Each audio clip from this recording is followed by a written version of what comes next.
ಓಂ ಶಾಂತಿ. ನಿರಾಕಾರ ಬಿಂದು ಸ್ವರೂಪ ಆತ್ಮ ನಾನು.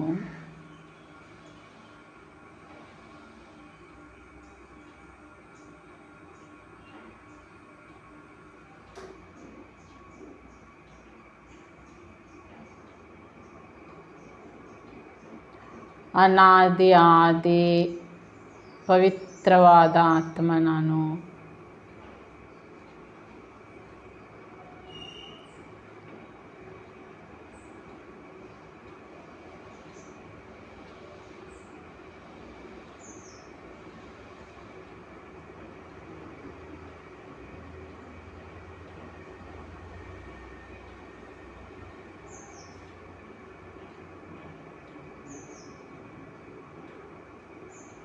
ಪವಿತ್ರ ಪ್ರಕಾಶ ಜ್ಯೋತಿ.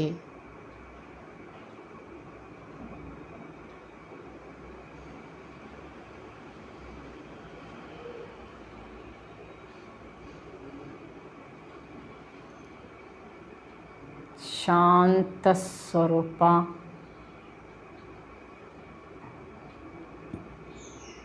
ಸುಖ ಸ್ವರೂಪ ಆತ್ಮ ನಾನು.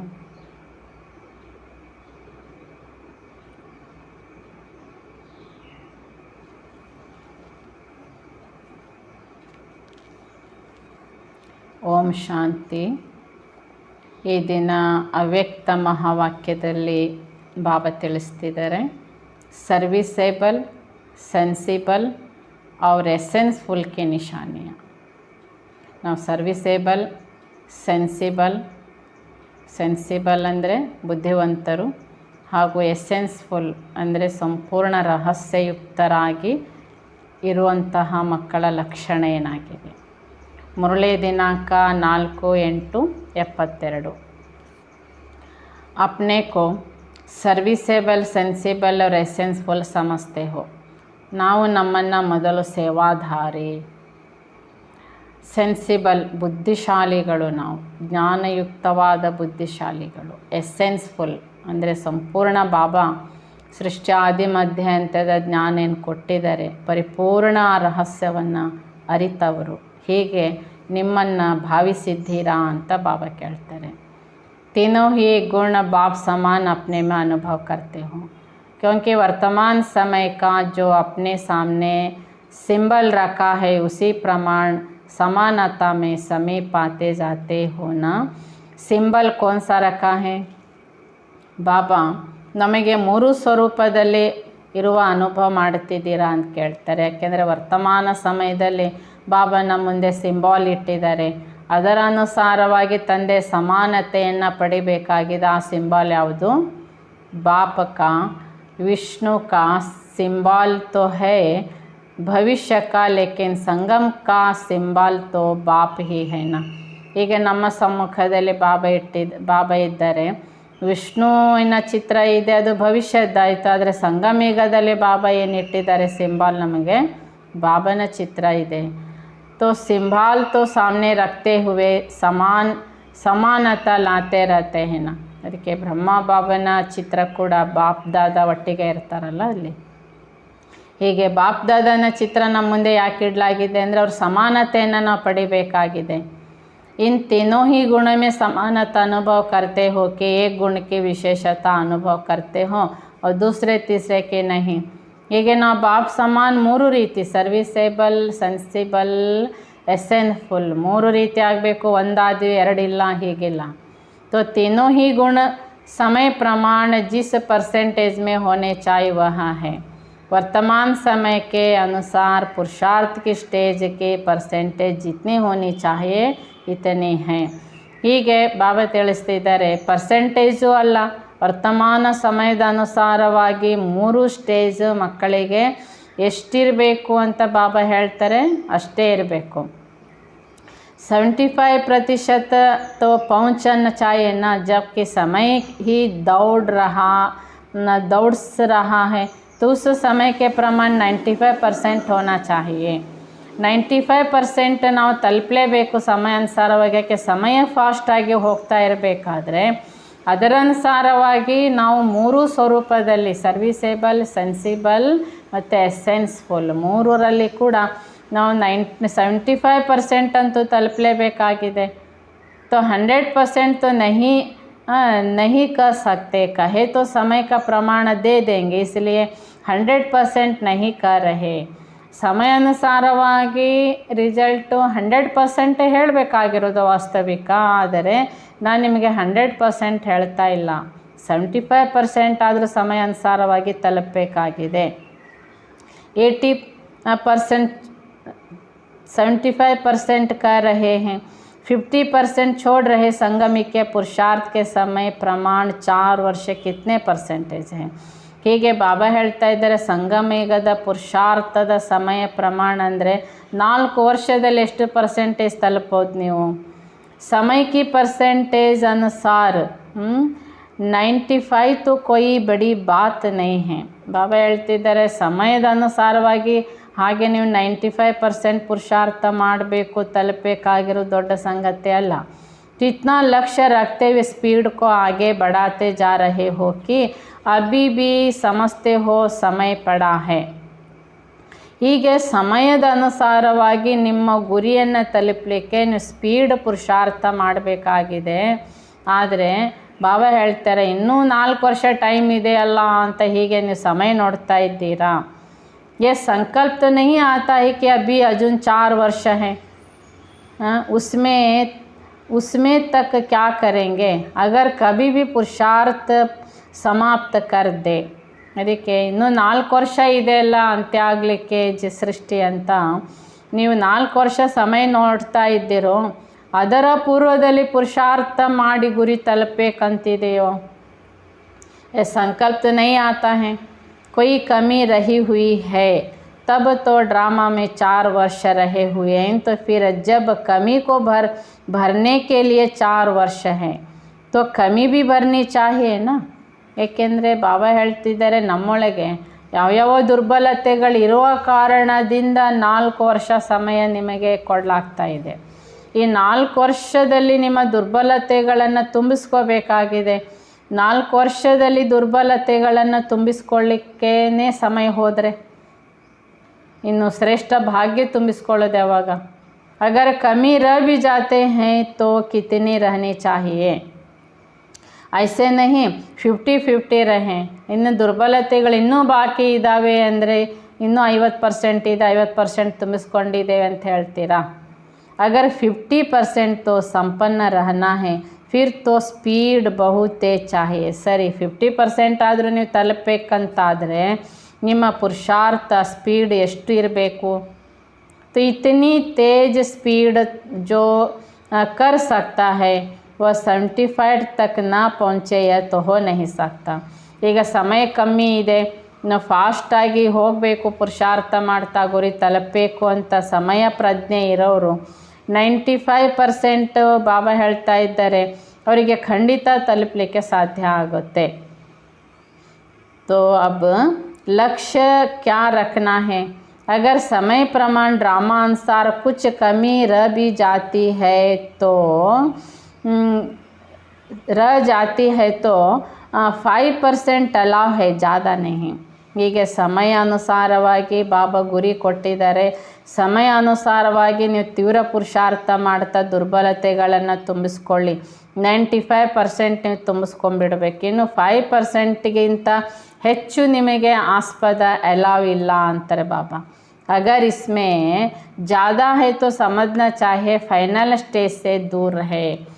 5%ಗಿಂತಲೂ ಹೆಚ್ಚು ದುರ್ಬಲತೆಯಲ್ಲಿ ಇದ್ದೇವೆ ಅಂದರೆ ಫೈನಲ್ ಗುರಿ ತಲುಪೋದ್ರಿಂದ ತುಂಬ ದೂರ ಇದ್ದೇವೆ ಅಂತ ಅರ್ಥ ಆಗುತ್ತೆ. फिर बाप दादा के समीप और साथ रहने का जो लक्ष्य रखते हो वह पूर्ण नहीं हो पाएगा. ಹೀಗಿದ್ದಾಗ ನಾವು ಬಾಪ್ ದಾದಾನ ಸಮೀಪತೆಯಲ್ಲಿರಬೇಕು ಅಂತ ಗುರಿಯನ್ನು ಇಟ್ಕೊಂಡಿದ್ದೀರಿ, ಲಕ್ಷ್ಯ ಏನಿದೆ ಬಾಬಾ ಹೇಳ್ತಾರೆ ಇದನ್ನು ಪೂರ್ಣ ತಲುಪಲಿಕ್ಕೆ ಸಾಧ್ಯ ಆಗೋದಿಲ್ಲ. क्योंकि जब फर्स्ट नंबर अव्यक्त स्थिति को पा चुके हो उसके बाद जो समीप के रतन होंगे वह कम से कम इतना तो समीप हो जो बाकी सिर्फ 5% की कमी रहे. ಯಾಕೆಂದರೆ ಫಸ್ಟ್ ನಂಬರ್ನಲ್ಲಿ ಅವ್ಯಕ್ತ ಸ್ಥಿತಿಯನ್ನು ನೀವು ಪಡ್ಕೊಂಡಿದ್ದೀರಿ. ಅದ ನಂತರ ತಂದೆ ಸಮೀಪ ರತ್ನಗಳು ನೀವು ಆಗೋರು ಅಂದರೆ ಸಮೀಪ ರತ್ನಗಳಲ್ಲಿ ಬಾಕಿ ಬಾಬಾ ಹೇಳ್ತಿದ್ದಾರೆ ಸಮೀಪತೆ ಎಷ್ಟು ಪರ್ಸೆಂಟೇಜ್ ಇರಬೇಕಲ್ಲಿ 5% ಸ್ವಲ್ಪ ದೂರ ಇರಬೇಕಷ್ಟೇ. ಸಮೀಪದಲ್ಲಿರೋರು ಅಂದರೆ 5% ಇದ್ದರೆ ಮಾತ್ರ ಸಮೀಪ, ಅದು ಕೂಡ. तो बाप अव्यक्त हो चुके और समीप रत्नों में 50% का फ़र्क हो तो क्या इसको समीप कहेंगे? ಬಾಬಾ ಅಂತೂ ಅವ್ಯಕ್ತ ಆಗಿಬಿಟ್ಟಿದ್ದಾರೆ. ಮಕ್ಕಳು ಸಮೀಪ ರತ್ನಗಳು ಅಂತ ಹೇಳ್ತಾ ಇರೋರು 50% ವ್ಯತ್ಯಾಸದಲ್ಲಿದ್ದರೆ ಸಮೀಪ ರತ್ನ ಅಂತ ಹೇಳಬಹುದಾ? क्या यहाँ 8 नंबर के अंदर आ सकते हैं? 50% ಡಿಫ್ರೆನ್ಸ್ ಇದ್ದರೆ ಅಷ್ಟರತ್ನಗಳೊಳಗೆ ಬರಲಿಕ್ಕೆ ಸಾಧ್ಯವೇ? साकार बाप साथी हो अपनी स्थिति का वर्णन नहीं करते थे, तो साक्षी हो अपनी स्थिति को चेक करना है. ಹೀಗೆ ಸಾಕಾರದಲ್ಲಿ ಬ್ರಹ್ಮ ಬಾಬಾ ಸಾಕ್ಷಿಯಾಗಿ ತಮ್ಮ ಸ್ಥಿತಿಯ ವರ್ಣನೆಯನ್ನು ಮಾಡ್ತಿರಲಿಲ್ಲ. ಸಾಕ್ಷಿ ಸ್ಥಿತಿಯಾಗಿ ಈಗ ನೀವು ನಿಮ್ಮ ಸ್ಥಿತಿಯನ್ನು ಚೆಕ್ ಮಾಡಿಕೊಳ್ಳಿ. जो जैसे हैं वहाँ वर्णन करने में ख्याल क्यों आना चाहिए? ಈಗ ನಮ್ಮ ಸ್ಥಿತಿ ಏನಿದೆ, 5% ಡಿಫ್ರೆನ್ಸ್ ಇದೆಯೋ, 50% ಡಿಫ್ರೆನ್ಸ್ ಇದೆಯೋ, ಹೀಗೆ ನಾವು ನಮ್ಮನ್ನು ಚೆಕ್ ಮಾಡ್ಕೊಳ್ಳೋದರಲ್ಲಿ ಬಾಬಾ ಹೇಳ್ತಾರೆ ಇಲ್ಲಿ ಯೋಚನೆ ಮಾಡುವ ಮಾತೇನಿದೆ ಅಂತ ಕೇಳ್ತಾರೆ. बाहर से अपनी महिमा करना दूसरी बात है, लेकिन अपने आप की चेकिंग में बुद्धि की जजमेंट देना है. ನೀವು ಹೊರನೋಟದಲ್ಲಿ ನಾನು ಹಾಗೆ ಹೀಗೆ ಅಂತ ನಿಮ್ಮ ಮಹಿಮೆ ಮಾಡಿಕೊಳ್ಳೋ ಮಾತು ಬೇರೆ, ಆದರೆ ನಿಮ್ಮನ್ನು ಚೆಕಿಂಗ್ ಮಾಡಿಕೊಳ್ಳುವಂತಹ ವಿಷಯದಲ್ಲಿ ನಿಮ್ಮ ಬುದ್ಧಿ ಜಜ್ಮೆಂಟಿನಲ್ಲಿ ಬಾಬಾ ಹೇಳ್ತಾ ಇದ್ದಾರೆ ನೀವೇ ಜಜ್ಮೆಂಟ್ ಮಾಡ್ಕೊಳ್ಳೋದಲ್ಲ ನಿಮ್ಮ ವಿಷಯಕ್ಕೆ. दूसरों को आपके ऐसी स्टेज का अनुभव तो होना चाहिए ना. ಹೀಗೆ ನಿಮ್ಮ ಪರ್ಸೆಂಟೇಜ್ ಏನಿದೆ ಅನ್ನೋ ಚೆಕಿಂಗ್ ನೀವೇ ಮಾಡ್ಕೋಬೇಕಾಗಿದೆ. ಆದರೆ ಅನ್ಯರಿಗೆ ನಿಮ್ಮ ಸ್ಥಿತಿಯ ಅನುಭವ ನಿಮ್ಮ ಸ್ಥಿತಿ ಅನುಸಾರವಾಗಿ ಅನುಭವ ಆಗುತ್ತಲ್ವ. तो समीप रतन बनने के लिए इतना स्पीड से अपनी परसेंटेज को बनाना पड़े. ಈಗ ನಾವು ಬಾಬನ ಸಮೀಪ ರತ್ನಗಳಾಗಬೇಕು, ಗುರಿ ತಾನೆ. ಈ ಸಮೀಪ ರತ್ನಗಳಾಗಿ ತಲುಪಬೇಕಾದ್ರೆ ನಮ್ಮ ಸ್ಪೀಡ್ ಹೇಗಿರಬೇಕು ಅಂದರೆ ಅಲ್ಲಿ ಪರ್ಸೆಂಟೇಜ್ ಎಷ್ಟು ಬಾಕಿ ಇರಬೇಕು, ನಮಗೂ ಬಾಬನಿಗೂ 5% ಇದ್ದರೆ ಮಾತ್ರ ಸಮೀಪ. 50% तो मेजॉरिटी कहेंगे, लेकिन नष्ट देवताएँ ಮಿನಾರಿಟಿ ಕೈಸೆ ಕಸಕ್ತೆ. ಹೀಗೆ 50% ಮೆಜಾರಿಟಿ ಇದ್ದೀರಿ, ಆದರೆ ಬಾಬಾ ಹೇಳ್ತಾರೆ ಅಷ್ಟದೇವತೆಗಳಾಗೋರು ಮೆನಾರಿಟಿ ಇದ್ದಾರಲ್ಲ. ಅಗರ್ ಮೆಜಾರಿಟಿ ಕೆ ಸಮಾನ್ ಮಿನಾರಿಟಿ ಕೆ ಬಿ ಲಕ್ಷಣ ಹೋ ತೋ ಫರ್ಕ್ ಕ್ಯಾ ರಹಾ? ಬಾಬಾ ಹೇಳ್ತಾರೆ ಮೆಜಾರಿಟಿ ಸಮಾನ ಮಿನಾರಿಟಿಯಲ್ಲಿ ಕೂಡ ಲಕ್ಷಣ ಅದೇ ರೀತಿ ಇದ್ದರೆ ಬಾಬಾ ಹೇಳ್ತಾರೆ ವ್ಯತ್ಯಾಸ ಏನಾಯಿತು?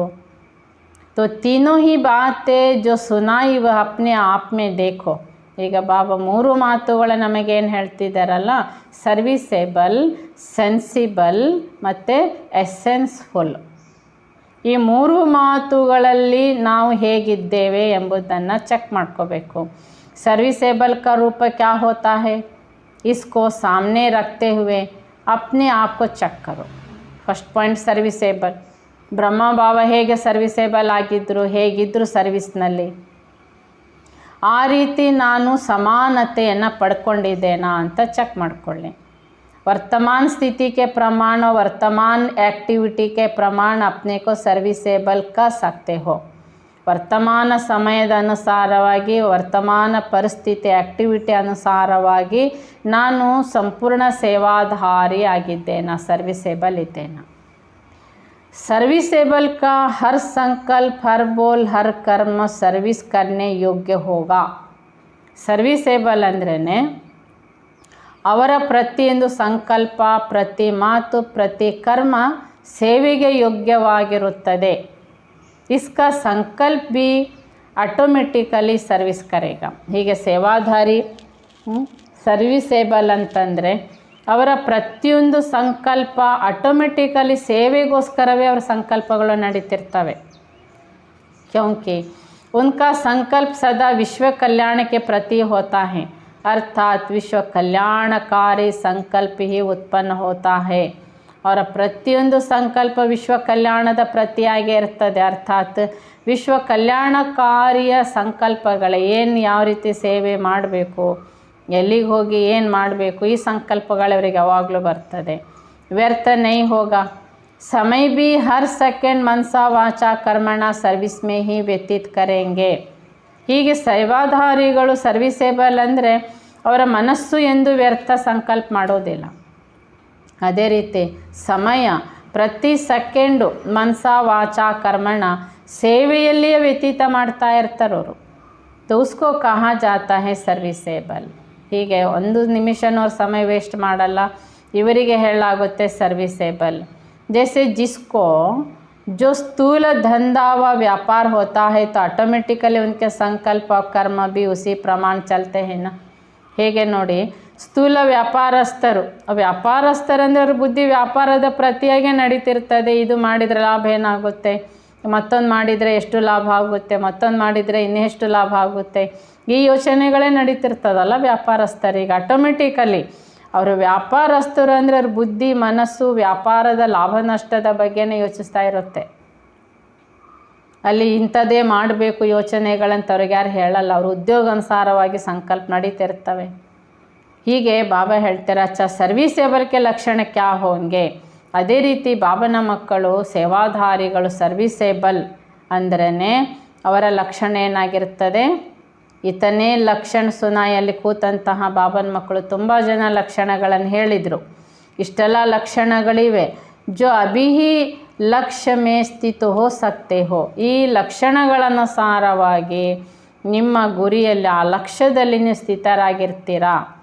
ಸೆನ್ಸಿಬಲ್ ಅರ್ಥ ಸಮಜ್ದಾರ್. ಎರಡನೇದಾಗಿ ಬಾಬಾ ಏನು ಹೇಳ್ತಾ ಇದ್ದಾರೆ, ನಾವು ಸೆನ್ಸಿಬಲ್ ಅಂದರೆ ತಿಳುವಳಿಕೆ ಉಳ್ಳವರು, ಅದಕ್ಕೆ ಬುದ್ಧಿವಂತರು ಅಥವಾ ಏನು ಹೇಳ್ತಾರೆ ತುಂಬ ಅವರು ಹೋಶಾರ್ ಅಂತ ಏನು ಹೇಳ್ತಾರಲ್ಲ ಅದು. लौकिक रीति जो समझदार होते हैं वह आगे पीछे को सोच समझ कर ही कदम उठाते हैं.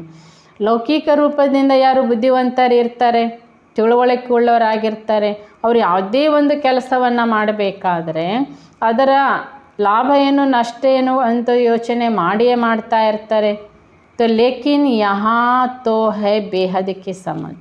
ಆದರೆ ಬಾಬಾ ಇಲ್ಲಿ ಸಂಗಮಯುಗದಲ್ಲಿ ಮಕ್ಕಳಿಗೆ ಬೇಕಾದಷ್ಟು ವಿಶಾಲ ಜ್ಞಾನ ಕೊಟ್ಟು ವಿಶಾಲ ಬುದ್ಧಿವಂತರನ್ನಾಗಿ ಮಾಡಿದ್ದಾರೆ. तो समझना चाहिए जो होगा उसका मुख्य लक्षण त्रिकालदर्शी बन तीनों ही कालों को पहले से ही जानते हुए फिर कर्म करना है. ಅದಕ್ಕೆ ಬಾಬಾ ಏನು ಹೇಳ್ತಾ ಇದ್ದಾರೆ, ಈ ಮುಖ್ಯವಾದ ಸ್ಥಿತಿ ನಮಗೆ ಯಾವುದಿರಬೇಕೀಗ, ತ್ರಿಕಾಲದರ್ಶಿ ಸ್ಥಿತಿಯಲ್ಲಿ ಸ್ಥಿತರಾಗಿದ್ದು ನಾವು ಪ್ರತಿಯೊಂದು ಕರ್ಮವನ್ನು ಮಾಡಬೇಕು. कल्प पहले की स्मृति की स्पष्ट रूप में होगी कि कल्प पहले भी मैं ही विजयी बना हूँ, अभी भी विजयी हूँ, अनेक बार के विजयी बनते रहेंगे. ನಮಗೆ ಸೇವೆಯಲ್ಲಿ ನಾವು ವಿಜಯಿಗಳಾಗೋದು, ಪುರುಷಾರ್ಥದಲ್ಲಿ ವಿಜಯ ಆಗೋದು, ಗುರಿಯನ್ನು ತಲುಪೋದು, ಇದೆಲ್ಲವೂ ಸಹ ನಮಗೆ ತ್ರಿಕಾಲದರ್ಶಿ ಸ್ಥಿತಿಯಲ್ಲಿರಬೇಕು. ಮೊದಲು ನಾನು ವಿಜಯ ಆಗಿದ್ದೆ, ಈಗ ನಾನು ವಿಜಯ ಆಗ್ತಾ ಇದ್ದೇನೆ, ಅನೇಕ ಬಾರಿ ಮುಂದಕ್ಕೂ ನಾನೇ ವಿಜಯ ಆಗಿರುತ್ತೇನೆ. यहाँ विजयपन के निश्चय के आधार पर व त्रिकालदर्शीपन के आधार पर जो भी कार्य करेंगे वह कब व्यर्थ व असफल नहीं होंगे. ಹೀಗೆ ವಿಜಯದ ನಿಶ್ಚಯದ ಆಧಾರದಂತೆ ಅಥವಾ ತ್ರಿಕಾಲದರ್ಶಿತನದ ಆಧಾರದಂತೆ ಪ್ರತಿ ಕರ್ಮ ಮಾಡುವಂಥವರು ಎಂದಿಗೂ ಯಾವುದೇ ರೂಪದ ವ್ಯರ್ಥ ಕರ್ಮನೂ ಆಗಲ್ಲ, ಅಸಫಲತೆ ಕೂಡ ಅವರಿಗಾಗಲ್ಲ. तो समझा त्रिकालदर्शीपन की होनी चाहिए. ಹೀಗೆ ಬಾಬಾ ಹೇಳ್ತಾರೆ, ಅರ್ಥ ಆಯ್ತಾ, ಮಕ್ಕಳು ತ್ರಿಕಾಲದರ್ಶಿತನ ಮಕ್ಕಳಿಗೀಗ ಅವಶ್ಯ ಇರಬೇಕು. सिर्फ वर्तमान समय को समझना इसको ही संपूर्ण नहीं कहेंगे. जो कोई भी कार्य में असफलता होती है वह व्यर्थ हो जाता है. इसका कारण ही यह है कि तीनों कालों को सामने रखते हुए कार्य नहीं करते, इतनी बेहद की समझ धारण कर नहीं सकते. ಹೀಗೆ ಮಕ್ಕಳು ಕೇವಲ ವರ್ತಮಾನ ಸಮಯ ಮಾತ್ರ ನೋಡೋದಲ್ಲ, ಸೇವೆ ಪುರುಷಾರ್ಥದ ಫಲ ನಾಳೆ ಹೇಗೆ ಬರ್ತದೆ, ಮುಂದೆ ನಾನೇ ವಿಜಯ ಆಗ್ತೇನೆ, ವರ್ತಮಾನ ವಿಜಯ ಆದರೆ ಮುಂದಕ್ಕೂ ನಾನು ಹೇಗೆ ವಿಜಯ ಆಗ್ತೇನೆ. ಈ ರೀತಿಯಾಗಿ ಬಾಬಾ ಹೇಳ್ತಿದ್ದಾರೆ, 3 ಕಾಲದ ಸ್ವರೂಪವನ್ನು ಸಮ್ಮುಖದಲ್ಲಿಟ್ಟುಕೊಂಡು ಮಕ್ಕಳು ಕಾರ್ಯ ಮಾಡಲ್ಲ. ಇಷ್ಟು ವಿಶಾಲವಾದಂತಹ ತಿಳುವಳಿಕೆ ಅಂದರೆ ಜ್ಞಾನ ಧಾರಣೆ ಮಕ್ಕಳು ಮಾಡಿಲ್ಲ. ಈ ಕಾರಣದಿಂದ ವರ್ತಮಾನ ಸಮಸ್ಯೆಗಳನ್ನು ಮಕ್ಕಳು ನೋಡ್ತಾ ಭಯಪಡ್ತಾ ಇರ್ತಾರೆ. ಹೀಗೆ ಭಯಪಡುವ ಕಾರಣದಿಂದಾಗಿ ಮಕ್ಕಳು ಸಫಲತೆಯನ್ನು ಪಡ್ಕೊಳ್ಳುತ್ತಿಲ್ಲ. सर्विसेबल जो होगा वह बेहद को समझकर व त्रिकालदर्शी बनकर कर्म करेंगे. ಹೀಗೆ ಸರ್ವಿಸೇಬಲ್ ಅಂದ್ರೇ ಅವರು ವಿಶ್ವದ ರಿಸಲ್ಟನ್ನು ಸಮ್ಮುಖದಲ್ಲಿ ಇಟ್ಕೊಳ್ತಾರೆ ಹಾಗೂ ತ್ರಿಕಾಲದರ್ಶಿ ಆಗಿದ್ದು ಕರ್ಮ ಮಾಡ್ತಾರೆ. ಹರ್ ಬೋಲ್ ಬೋಲೆಂಗೆ ಜಿಸ್ಕೋ ಹಿ ಅಲೌಕಿಕ ವ ಅಸಾಧಾರಣ ಕಹಾ ಜಾತಾ ಹೈ. ಹೀಗಾಗಿ ಅವರು ಪ್ರತಿಯೊಂದು ಮಾತು ತ್ರಿಕಾಲದರ್ಶಿಯಾಗಿಯೇ ಮಾತಾಡ್ತಾರೆ. ಆದ್ದರಿಂದ ಅವರಲ್ಲಿ ಅಲೌಕಿಕತೆಯೇ ಕಾಣಿಸುತ್ತೆ, ಎಂದಿಗೂ ಅಸಾಧಾರಣತೆ ಇರುವುದಿಲ್ಲ. ಸೆನ್ಸಿಬಲ್ ಕಭಿ ಭಿ ಸಮಯ ಸಂಕಲ್ಪ ಬೋಲ್ ಕೋ ವ್ಯರ್ಥ ನಹಿ ಗವಾಯಂಗೆ. ಹೀಗೆ ಸೆನ್ಸಿಬಲ್ ಯಾರಾಗಿರ್ತಾರೆ ಅವರು ತಮ್ಮ ಸಮಯ ಮತ್ತು ಸಂಕಲ್ಪವನ್ನು ಮತ್ತು ಮಾತನ್ನು ವ್ಯರ್ಥ ಮಾಡುವುದಿಲ್ಲ. जैसे लौकिक रीति में अगर कोई धन को व समय को व्यर्थ गंवाते हैं तो कहने में आता है इनको समझ नहीं है. ಹೀಗೆ ಲೌಕಿಕ ರೀತಿಯಲ್ಲಿ ಕೂಡ ಹೇಳ್ತಾರೆ, ಬಹಳ ಹಣ ವೇಸ್ಟ್ ಮಾಡ್ತಿರ್ತಾರೆ, ಟೈಮ್ ವೇಸ್ಟ್ ಮಾಡ್ತಿರ್ತಾರೆ. ಅಂದರೆ ಅವರನ್ನು ನೋಡಿದವ್ರು ಹೇಳ್ತಾರೆ ಇವರಿಗೆ ತಿಳುವಳಿಕೆ ಇಲ್ಲ, ಇವ್ರಿಗೆ ಬುದ್ಧಿ ಇಲ್ಲ. इस रीति से जो सेंसिबल होगा वह हर सेकंड को समर्थ बनाकर कार्य में लगाएंगे, ವ್ಯರ್ಥ ಕಾರ್ಯ ಮೇ ನಹಿ ಲಗಾಯಂಗೆ. ಹೀಗೆ ಬಾಬಾ ಹೇಳ್ತಿದ್ದಾರೆ, ಈ ರೀತಿಯಿಂದ ಯಾರು ಸೆನ್ಸಿಬಲ್ ಆಗಿರ್ತಾರೆ, ತಿಳುವಳಿಕೆ ಉಳ್ಳವರಾಗಿರ್ತಾರೆ ಅಥವಾ ಜ್ಞಾನಿಗಳು ಅಂತ ಹೇಳಲಾಗುತ್ತೆ, ಇವರು ತನ್ನ ಪ್ರತಿ ಸೆಕೆಂಡನ್ನು ಅವರು ವ್ಯರ್ಥವಾಗಿ ಕಳೆಯದೆ ಕಾರ್ಯದಲ್ಲಿ ತೊಡಗಿಸೋರಾಗಿರ್ತಾರೆ ಮತ್ತು ವ್ಯರ್ಥ ಕಾರ್ಯನೂ ಮಾಡಲ್ಲ. ತಮ್ಮ ಸಮಯವನ್ನು ಸೇವೆಗೆ ಉಪಯೋಗಿಸ್ಕೋತಿರ್ತಾರೆ ಮತ್ತು ಎಂದಿಗೂ ಕೂಡ ವ್ಯರ್ಥ ಕರ್ಮನೂ ಅವರು ಮಾಡೋದಿಲ್ಲ. तो सेंसिबल कभी भी व्यर्थ संघ के रंग में नहीं आएंगे. ಹೀಗೆ ಸೆನ್ಸಿಬಲ್ ಆಗಿರೋರು, ಜ್ಞಾನಿಗಳು, ತಿಳುವಳಿಕೆ ಉಳ್ಳವರು ಅಂದರೆ ಅವರೆಂದು ವ್ಯರ್ಥ ಸಂಘದಲ್ಲಿ ಕೂಡ 4 ಜನ ಸೇರ್ಕೊಂಡು ಸುಮ್ಮನೆ ಮಾತಾಡ್ತಾ ಟೈಮ್ ಪಾಸು ಮಾಡಲ್ಲ. ವ್ಯರ್ಥ ಸಂಘದ ಬಣ್ಣದಲ್ಲಿ ಕೂಡ ಅವರಿರೋದಿಲ್ಲ. ಕಭಿ ಭಿ कोई वातावरण के वश नहीं होंगे. यह सभी लक्षण सेंसिबल के हैं. ಹೀಗೆ ಮಾತ್ರವಲ್ಲದೆ ಯಾವುದೇ ವ್ಯರ್ಥ ವಾತಾವರಣದ ಆಕರ್ಷಣೆಗೂ ಹೋಗಲ್ಲ.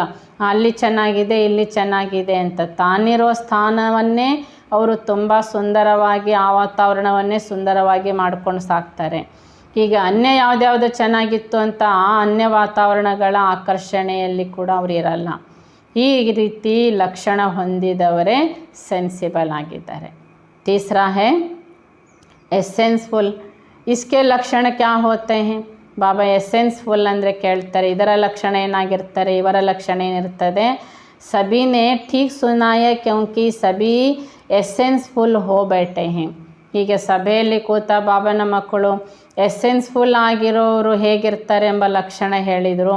ಅದಕ್ಕೆ ಬಾಬಾ ಹೇಳ್ತಾರೆ, ಎಲ್ಲರೂ ಈ ಸಭೆಯಲ್ಲಿ ಕೂತಿರೋರು ಎಸೆನ್ಸ್ಫುಲ್ ಆಗೇ ಕೂತಿದ್ದೀರಿ. ಜೋ ಎಸೆನ್ಸ್ಫುಲ್ ಹೋಗಾ ಉಸ್ಮೇ ರೂಹಾನಿಯತ್ ಕಿ ಖುಷ್ಬುಯೇ ಹೋಗಿ. ಯಾರು ಬಾಬಾ ಹೇಳ್ತಾರೆ ಎಸೆನ್ಸ್ಫುಲ್ ಅಂದರೆ ಸಂಪೂರ್ಣ ಜ್ಞಾನ ಧಾರಣೆ ಮಾಡಿಕೊಂಡಿರೋರು, ಜ್ಞಾನಿಗಳು. ಹೀಗೆ ಜ್ಞಾನಪೂರ್ಣರಾಗಿರೋರಿಗೆ ಬಾಬಾ ಏನು ಹೇಳ್ತಾರೆ, ಎಸೆನ್ಸ್ಫುಲ್, ಪರಿಮಳಯುಕ್ತವಾಗಿರೋರು ಅಂತ. ಹೀಗೆ ಮಕ್ಕಳಲ್ಲಿ ಯಾವ ಪರಿಮಳ ಇದೆ? ಆತ್ಮೀಯತೆಯ ಪರಿಮಳ ಇದೆ. ರೂಹಾನಿ ಖುಷ್ಬುಯೇ ಅರ್ಥಾತ್ ರೂಹಾನಿಯತ್ ಕಿ ಸರ್ವಶಕ್ತಿಯಾँ ಉಸ್ಮೇ ಹೋಗಿ.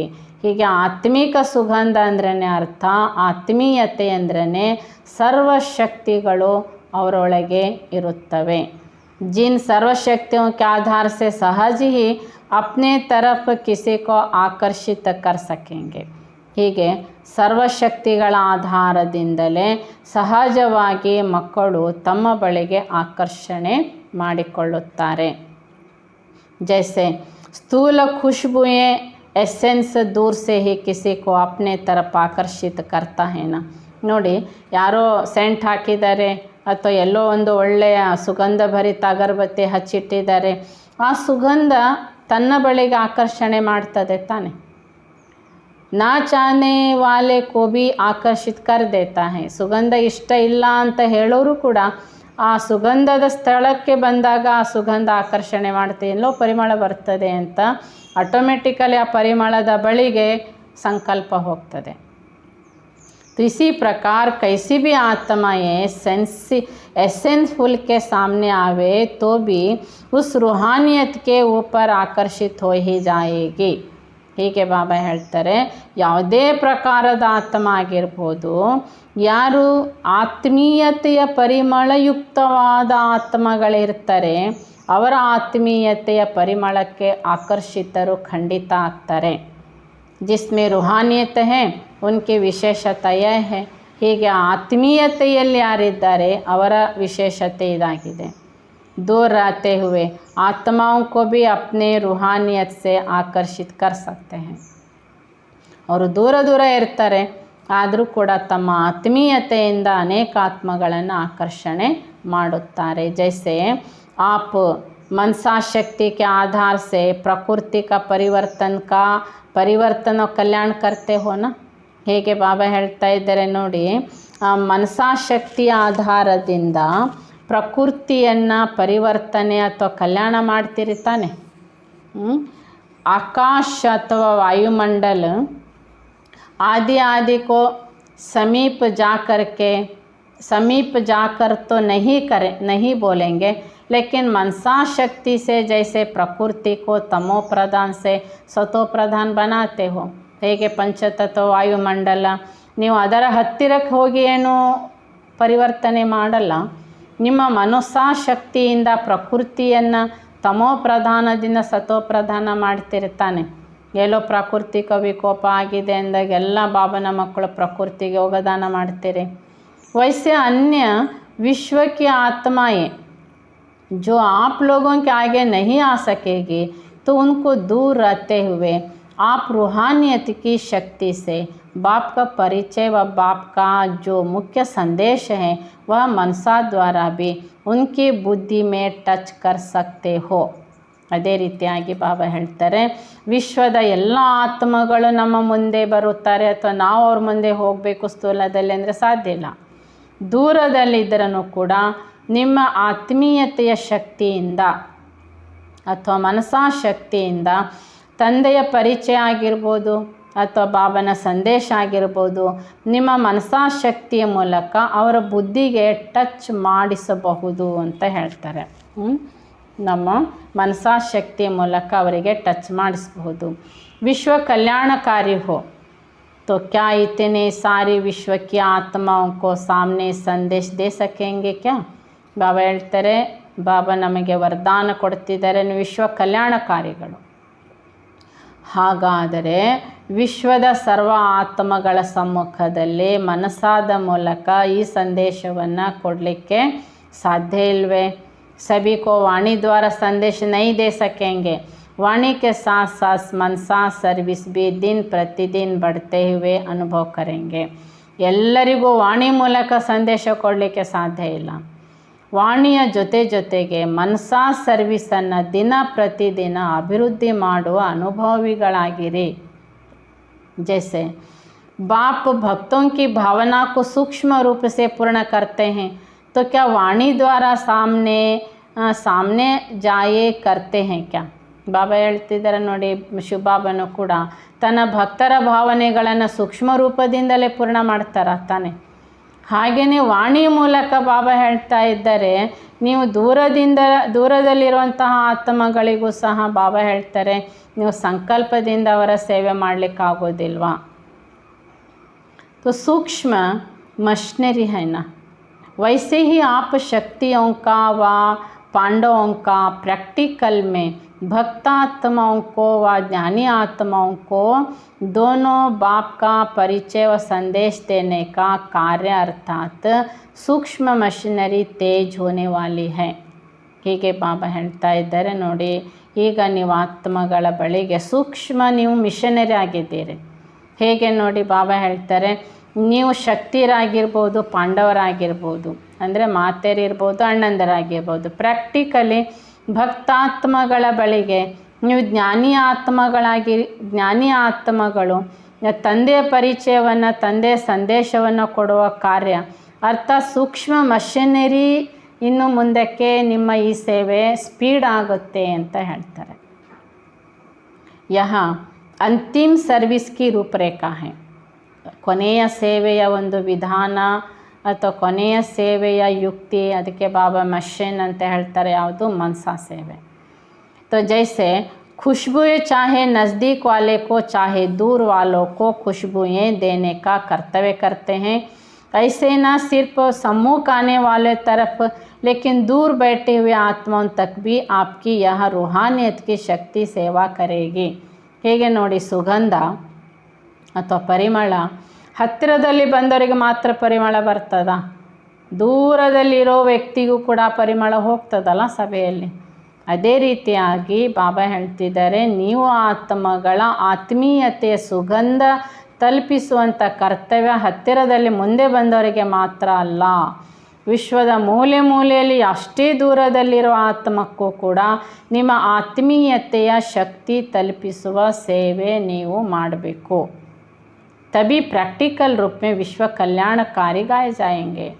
ಆಗ ನೀವು ಪ್ರಾಕ್ಟಿಕಲಿ ವಿಶ್ವ ಕಲ್ಯಾಣಕಾರಿಗಳು ಎಂದು ಮಹಿಮೆ ಮಾಡಲಾಗುತ್ತೆ. अब तो ವಿಶ್ವ ಕಲ್ಯಾಣಕ್ಕೆ ಪ್ಲ್ಯಾನ್ಸ್ ಬನಾ ರಹೆ ಹೋ, ಪ್ರಾಕ್ಟಿಕಲ್ नहीं.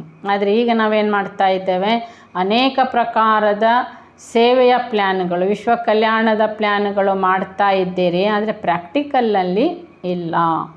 फिर यहाँ सूक्ष्म मशीनरी जब शुरू होगी तो प्रैक्टिकल कर्तव्य में लग जाएंगे. ಬಾಬಾ ಹೇಳ್ತಾರೆ, ಈಗ ನಮ್ಮದು ಸೂಕ್ಷ್ಮ ಮೆಷಿನರಿ ಆರಂಭ ಮಾಡ್ಕೋಬೇಕು ಮನಸಾ ಸೇವೆ. ಬಾಬಾ ಹೇಳ್ತಾರೆ, ಆರಂಭ ಮಾಡಿಕೊಳ್ಳಿ, ಇದು ಮುಂದಕ್ಕೆ ಪ್ರಾಕ್ಟಿಕಲಿ ಇದು ಒಂದೇ ಸೇವೆ, ಈ ಕರ್ತವ್ಯದಲ್ಲಿ ನಾವು ನಿರತರಾಗ್ತೇವೆ.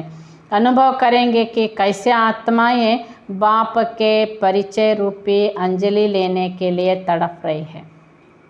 ಮುಂದೆ ನೀವು ಅನುಭವ ಮಾಡ್ತೀರಿ, ವಿಶ್ವದ ಆತ್ಮಗಳು ತಂದೆಯ ಪರಿಚಯವನ್ನು ಪಡ್ಕೊಳ್ಳಿಕ್ಕೆ ಅಂಜಲಿ ಅಂದರೆ ಸ್ವಲ್ಪ ಆ ನೆರಳು, ಆ ಬೆಳಕು ಸಿಕ್ಕರೆ ಸಾಕು ಅನ್ನುವಂತಹ ಒಂದು ಏನು ಹೇಳ್ತಾರೆ, ಆ ಒಂದು ತಡಫು ಅಂದರೆ ಅಂಥ ಒಂದು ಅಭಿಲಾಷೆ ಅಥವಾ ಆ ಪ್ರಕಾರದ ಹೊಯ್ದಾಟ ಬರ್ತದೆ. ಸ್ವಲ್ಪ ಆದರೂ ನಮಗೆ ಪರಮಾತ್ಮ ಇರುವಿಕೆ ಪರಿಚಯ ಸಿಕ್ಕರೆ ಸಾಕಪ್ಪ. और तड़पती हुई आत्माओं को बुद्धि द्वारा व सूक्ष्म शक्ति द्वारा न देखते हुए भी ऐसा अनुभव करेंगे जैसे दिखाई दे रहे हैं. ಈ ರೀತಿಯಾಗಿ ಪರಮಾತ್ಮನ ಸ್ವಲ್ಪ ಇರುವಿಕೆ, ನಮಗೆ ಆ ಬೆಳಕು ಸ್ವಲ್ಪ ಆದರೂ ಪರಿಚಯ ಆದರೆ ಸಾಕು ಅನ್ನುವ ಹೊಯ್ದಾಟದಲ್ಲಿರುವ ಆತ್ಮಗಳಿಗೆ ಬುದ್ಧಿಯ ಮೂಲಕ ಸೂಕ್ಷ್ಮವಾಗಿ ನಿಮ್ಮ ಶಕ್ತಿ ಅವರಿಗೆ ತಲುಪಿತ್ತು ಅಂದರೆ ಅವ್ರಿಗೂ ಅನುಭವ ಆಗುತ್ತೆ, ಇಲ್ಲೆಲ್ಲೋ ಈ ಶಕ್ತಿ ಇದೆ, ಇಲ್ಲೆಲ್ಲೋ ಶಕ್ತಿ ಅನುಭವ ನನಗೆ ಕಾಣ್ತಾ ಇದೆ. ಆ ರೀತಿಯಾಗಿ ಎಳೆತಾ ಸೆಳೆತಾ ಅವರಿಗೂ ಬರ್ತದೆ. तो ऐसी सर्विस में जब लग जाएंगे तो विश्व कल्याणकारी प्रैक्टिकल में नाम बाला होगा. ನೋಡಿ ಬಾಬಾ ಈ ದಿನ ವಿಶ್ವ ಕಲ್ಯಾಣಕಾರ್ಯ ವರದಾನದ ಅರ್ಥ ಮಾಡಿಸ್ತಾ ಇದ್ದಾರೆ. ಈ ರೀತಿಯಾಗಿ ಮನಸ್ಸ ಬಾಬಾ ಹೇಳ್ತಾರೆ, ಅನೇಕ ಆತ್ಮಗಳಿಗೆ ಬಾಬನ ಶಕ್ತಿಯ ಪರಿಚಯ ನೀವು ಮಾಡಿಸಿದರೆ ಅವರಿಗೆ ಅವರ ಹೊಯ್ದಾಟಕ್ಕೆ ಆ ಶಕ್ತಿಯ ದಾನ ಅವರಿಗೆ ಕೊಟ್ಟಾಗ ಅವ್ರಿಗೆ ಅನುಭವ ಆಯಿತು ಅಂದರೆ ನೀವು ವಿಶ್ವ ಕಲ್ಯಾಣಕಾರಿ ಪ್ರಾಕ್ಟಿಕಲಿ ಆಗಿದ್ದೀರಿ ಅಂತ ಅರ್ಥ. ಆಗ ನಿಮಗೆ ಮಹಿಮೆ ವಿಶ್ವ ಕಲ್ಯಾಣಕಾರಿ ಎಂದು ಮಾಡಲಾಗುತ್ತೆ. अब देखो आप लोग क्या कहते हैं कि हमने विश्व कल्याणकारी का संकल्प उठाया है. ಈಗ ನಾವು ಬಾಬನ ಮಕ್ಕಳೇನು ಹೇಳ್ತೇವೆ, ನಾವು ವಿಶ್ವ ಕಲ್ಯಾಣ ಮಾಡುವ ಸಂಕಲ್ಪವನ್ನು ಮಾಡಿದ್ದೇವೆ. लोग आपको क्या कहते हैं, तो कल्याण का इतना बड़ा कार्य आपकी ऐसी स्पीड से होगा. ನಾವು ವಿಶ್ವ ಕಲ್ಯಾಣ ಕಾರ್ಯ ಮಾಡೋ ಸಂಕಲ್ಪದಲ್ಲಿದ್ದೇವೆ ಅಂತ ಹೇಳ್ತೇವೆ, ಆದರೆ ಜನ ಏನು ಹೇಳ್ತಾರೆ ನಮಗೆ, ನೀವು ಕಲ್ಯಾಣ ಇಷ್ಟು ದೊಡ್ಡ ಮಟ್ಟದಲ್ಲಿ ಮಾಡುವ ಕಾರ್ಯವನ್ನು ವಹಿಸ್ಕೊಂಡಿದ್ದೀರ, ಅಷ್ಟು ಸ್ಪೀಡಾಗಿ ಮಾಡ್ತಿದ್ದೀರಾ, ವಿಶ್ವ ಎಲ್ಲಿ ನಾವೆಲ್ಲಿ. ವಿಶ್ವ ಕಲ್ಯಾಣ ಕಾ ಕಾರ್ಯ अब तक तो बहुत थोड़ा किया है. ಆ ಪ್ಲ್ಯಾನ್ ಅನುಸಾರವಾಗಿ ವಿಶ್ವ ಕಲ್ಯಾಣದ ಪ್ರತಿಯಾಗಿ ನಾವೇನು ಕಲ್ಯಾಣ ಸೇವೆ ಮಾಡಬೇಕೋ ಆ ಕಾರ್ಯ ಬಾಬಾ ಹೇಳ್ತಿದ್ದಾರೆ ಸ್ವಲ್ಪನೇ ಮಾಡಿದ್ದೀರಾ. ವಿಶ್ವ ತಕ್ ಕೈಸೆ ಪਹੁಂಚೆಂಗೆ ಅಂದರೆ ವಿಶ್ವ ಸೇವೆ ವಿಶ್ವ ಕಲ್ಯಾಣ ಕಾರ್ಯ ನಾವೇನು ಮಾಡಬೇಕೋ ಬಾಬಾ ಹೇಳ್ತಾರೆ, ಇದು ಸ್ವಲ್ಪನೇ ಮಾಡಿದ್ದೀರಿ, ವಿಶ್ವಕ್ಕೆ ಸೇವೆ ತಲುಪಲಿಲ್ಲ. ಅಭಿ ಪ್ರಾಕ್ಟಿಕಲ್ ನೈ ಹೈ ನಾ. फिर चारों ओर जहाँ जहाँ से मास्टर बुद्धिवानों की बुद्धि बन सूक्ष्म मशीनरी द्वारा सभी के बुद्धियों को टच करेंगे. ಇನ್ನು ಪ್ರಾಕ್ಟಿಕಲಿ ವಿಶ್ವ ಕಲ್ಯಾಣಕಾರಿ ನಾವು ಆಗಲಿಲ್ಲ ಅಂತಾರೆ ಬಾಬಾ ಹೇಳ್ತಾರೆ ನೋಡಿ, ಯಾವಾಗ 4 ದಿಕ್ಕಿನಲ್ಲಿ ಬಾಬನ ಮಕ್ಕಳು ಮಾಸ್ಟರ್ ಬುದ್ಧಿವಂತರಾಗ್ತೀರಿ, ಆಗ ನಿಮ್ಮ ಬುದ್ಧಿಯ ಮೂಲಕ ನಡೆಯುವಂತಹ ಸೇವೆ ಮನುಷ್ಯರ ಬುದ್ಧಿಗಳಿಗೆ ಟಚ್ ಆಗ್ತದೆ. ಆವಾಗ ಭಗವಂತ ಬಂದಿದ್ದಾರೆ ಅನ್ನೋಂಥ ಶಬ್ದ ಮೊಳಗುತ್ತೆ. तो फैलेगा कि कोई शक्ति कोई रूहानियत अपने तरफ ಆಕರ್ಷಿತ್ ಕರ್ ರಹಿ ಹೈ. ಹೀಗೇನಾಗುತ್ತೆ, ಅಂತ್ಯದಲ್ಲಿ ಎಲ್ಲರ ಬುದ್ಧಿಗೆ ಬಾಬನ ಶಕ್ತಿಯ ಒಂದು ಟಚಿಂಗ್, ಬಾಬನ ಮಕ್ಕಳು ಬುದ್ಧಿಶಾಲಿಗಳು, ಜ್ಞಾನಿಗಳು ಆತ್ಮೀಯತೆಯ ಶಕ್ತಿಯಿಂದ ಅವರಿಗೆ ತಲುಪಿಸಿದಾಗ ಆಗ ಅವರಿಗೆ ಅನುಭವ ಆಗುತ್ತೆ, ಯಾವುದೋ ಒಂದು ಶಕ್ತಿ ನಮಗೆ ಕರೀತಾ ಇದೆ, ಯಾವುದೋ ಒಂದು ಶಕ್ತಿ ನನ್ನ ಬಳಿಗೆ ಬರ್ತಾ ಇದೆ. ಆ ಶಕ್ತಿ ಆಕರ್ಷಣೆ ಅವರಿಗಾಗಲಿಕ್ಕೆ ಆರಂಭ ಆಗುತ್ತೆ. ढूंढेंगे मिलने के लिए. ಆ ಶಕ್ತಿ ಎಲ್ಲಿಂದ ಬರ್ತಾ ಇದೆ ಅಂತ ಆ ಕಿರಣಗಳನ್ನು, ಆ ಶಕ್ತಿನ ಹುಡುಕಿಕೊಂಡು ನಿಮ್ಮಲ್ಲಿಗೆ ಬರ್ತಾರೆ. एक सेकेंड सिर्फ दर्शन करने के लिए तड़पेंगे, जिसकी निशानी जड़ चित्रों की अब तक चलती आती हैं. ಆ ಶಕ್ತಿ ಎಲ್ಲಿಂದ ಬರ್ತಾ ಇದೆ ಅಂತ ಹುಡುಕಿಕೊಂಡು ಬರೋದು ನಿಮ್ಮ ಬಳಿಗೆ, ನೀವೇ ಅವರಿಗೆ ಕಾಣಿಸ್ತೀರ. ಈ ಒಂದು ಉದಾಹರಣೆ ಪ್ರಾಕ್ಟಿಕಲಿ ಈಗಲೂ ಭಕ್ತಿ ಮಾರ್ಗದಲ್ಲಿ ಆ ದೇವಿಯರ ದರ್ಶನಕ್ಕೆ ದೂರ ದೂರದಿಂದ ಹೋಗಿ ಕ್ಯೂನಲ್ಲಿ ನಿಲ್ತಾರೆ.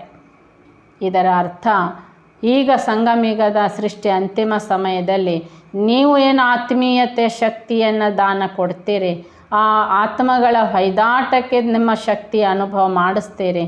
ಆ ಶಕ್ತಿ ಎಲ್ಲಿಂದ ಬರ್ತಾ ಇದೆ ನನಗೆ ಅಂತ ಹುಡುಕಿಕೊಂಡು ಅವರು ನಿಮ್ಮ ಬಳಿಗೆ ಬಂದು ತಲುಪ್ತಾರೆ.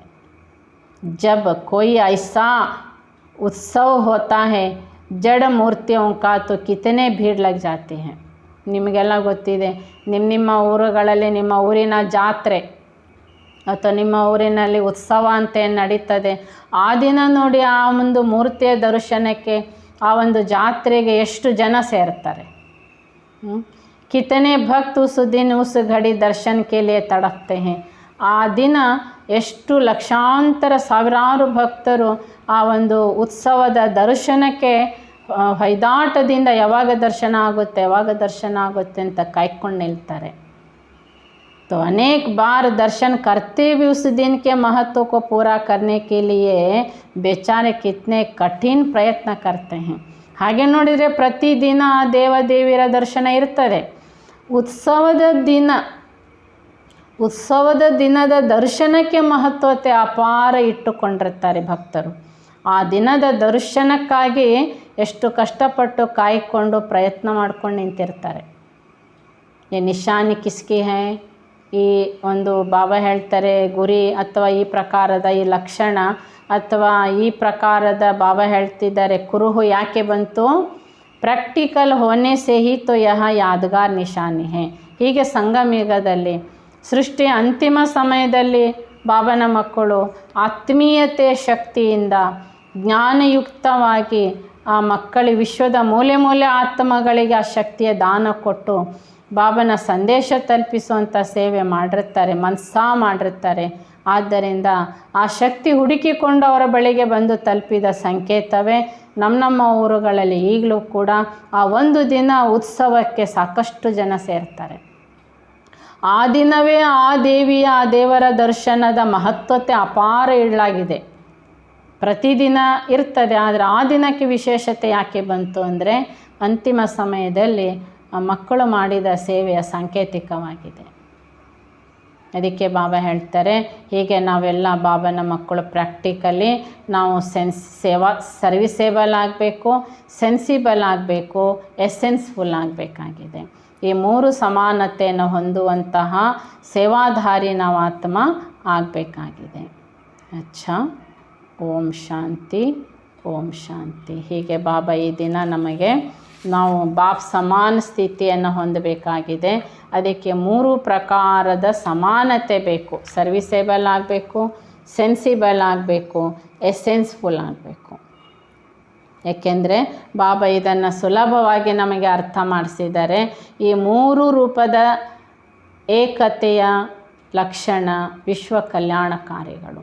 ನೀವು ಸುಮ್ಮನೆ ವಿಶ್ವ ಕಲ್ಯಾಣಕಾರಿ ವರದಾನ ಕೊಡ್ತಿದ್ದ ಹಾಗೆ ಮಹಿಮೆ ಬಂದುಬಿಡ್ತದೆ, ಹಾಗಲ್ಲ. ವಿಶ್ವ ಕಲ್ಯಾಣ ನೀವು ಬಾಬಾ ಹೇಳ್ತಾರೆ ಇನ್ನೂ ಪೂರ್ಣ ಮಾಡಲೇ ಇಲ್ಲ, ಸ್ವಲ್ಪನೇ ಮಾಡಿದ್ದೀರಿ, ವಿಶ್ವದ ಎಲ್ಲ ಆತ್ಮಗಳಿಗೂ ನಿಮ್ಮ ಸೇವೆ ತಲುಪಲೇ ಇಲ್ಲ ಅಂತ ಬಾಬಾ ಇವತ್ತು ನಮ್ಮ ನ್ಯೂನತೆ ಕೂಡ ನಮಗೆ ಸ್ಪಷ್ಟ ಮಾಡಿಸಿದ್ದಾರೆ. ಹೀಗೆ ನಾವು ವಿಶ್ವ ಕಲ್ಯಾಣಕಾರಿ ಆತ್ಮ ಅಂತ ಬಾಬಾ ವರದಾನ ಕೊಟ್ಟ ಅನುಸಾರವಾಗಿ ನಾವು ನಮ್ಮ ಆತ್ಮೀಯತೆಯ ಶಕ್ತಿಯನ್ನು, ಬಾಬನಿಂದ ಪಡೆದಿರುವಂತಹ ಸರ್ವಶಕ್ತಿಯನ್ನು ಆತ್ಮಗಳಿಗೆ ತಲುಪಿಸಿ ಬಾಬನ ಎಡೆಗೆ ಆತ್ಮಗಳಿಗೆ ಆಕರ್ಷಣೆ ಮಾಡುವ ಸೇವೆ ನಾವೀಗ ಪರಿಪೂರ್ಣ ರೂಪದಿಂದ ಮಾಡಬೇಕು ಅಂತ ಹೇಳ್ತಾರೆ. ಅಚ್ಚಾ, ಓಂ ಶಾಂತಿ, ಓಂ ಶಾಂತಿ.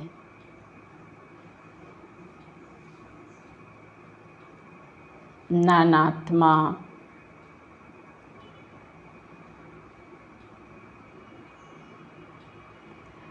ನಿರಾಕಾರ ಬಿಂದು ಸ್ವರೂಪ,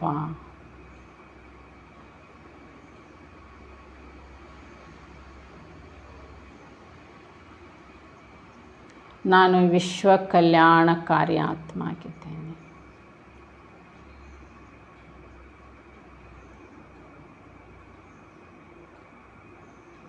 ವಿಶ್ವದ ಮೂಲೆ ಮೂಲೆಯಲ್ಲಿ ದೂರ ದೂರದಲ್ಲಿರುವ ಸರ್ವ ಆತ್ಮಗಳಿಗೆ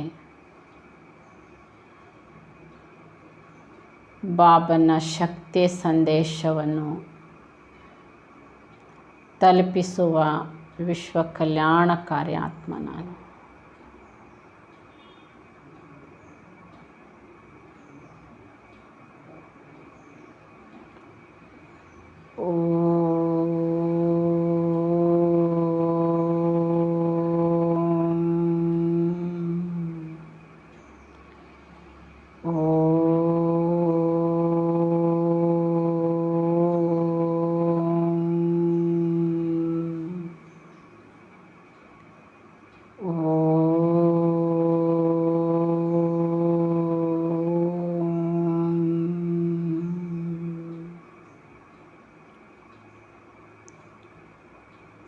ಓಂ ಶಾಂತಿ, ಓಂ ಶಾಂತಿ.